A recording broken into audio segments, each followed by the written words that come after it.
Thank you. Before I get to my closing, I want to address differential pay for a moment. There are many school districts across the country that have implemented generally increased pay for STEM professionals. We had a statewide program in Colorado for several years, increased pay. I believe it was $3,000 supplementary income for math and science teachers, hard to recruit areas. It was a very popular program. It had to be defunded in the Great Recession as a lot of states had to cut their education expenditures.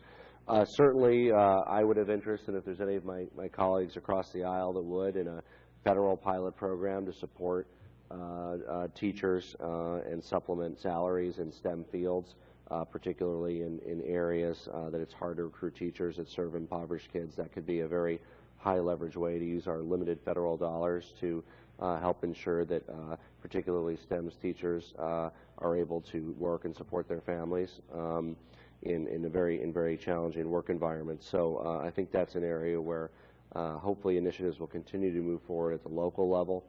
Again, the state level, we did have a program in Colorado, and I think had the resources been there, we probably still would, and it would be something to look into federally as well.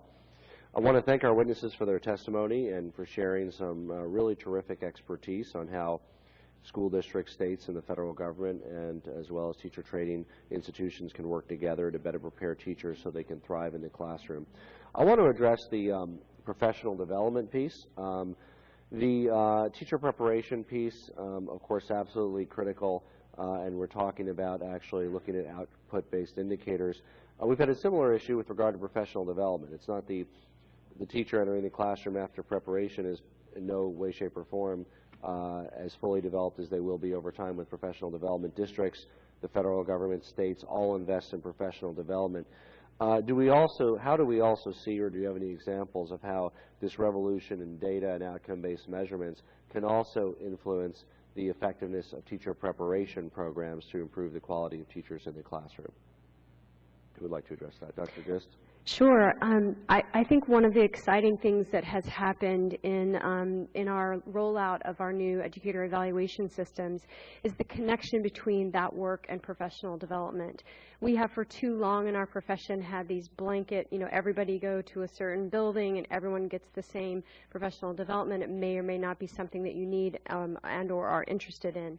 And so just like we differentiate instruction in our classrooms for our students, we need to make sure that our professional educators have access to professional development and opportunities to grow and learn in areas in which they want to grow and learn and have been identified as areas in which they need to grow. And I think for too long decisions have been made based on, who has the slickest marketing or what was trendy at the time. And if we can move to a more data-based way of making sure districts make data-based decisions, that can improve the quality of teaching. Dr. Pesky, did you want to address that? Yeah, quickly. We also need to rely on our effective educators. So now that we have these educator evaluation systems in place with strong data, we need to identify those educators who are exemplary with data, and we need to learn from them. So rather than bring in all these vendors to give us professional development, we need to turn to the teachers who are doing this the best.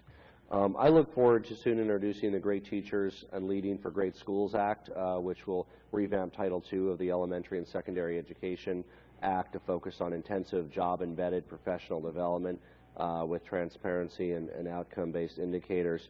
Really, learning starts with our preparation systems, both initial preparation as well as professional development.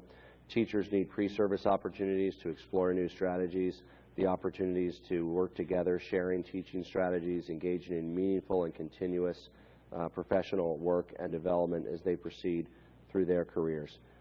Innovation is occurring, as we heard from examples like the Urban Teacher Center and states like Massachusetts and Rhode Island, which are putting in place policies that ensure that teachers, districts, and the public have information about how to improve schools. We need to give social entrepreneurs and innovators the ability to innovate in this important field and ensure that our traditional programs are held accountable and focus on outputs that actually improve the quality of education that our next generation of students receive. I look forward to working with my colleagues to advance policies that invest in our nation's educators to build a strong teacher preparation system. I think this hearing is a very good first start, and I look forward to working on legislation regarding some of the ideas that our experts presented in testimony today And I yield back the balance of my time.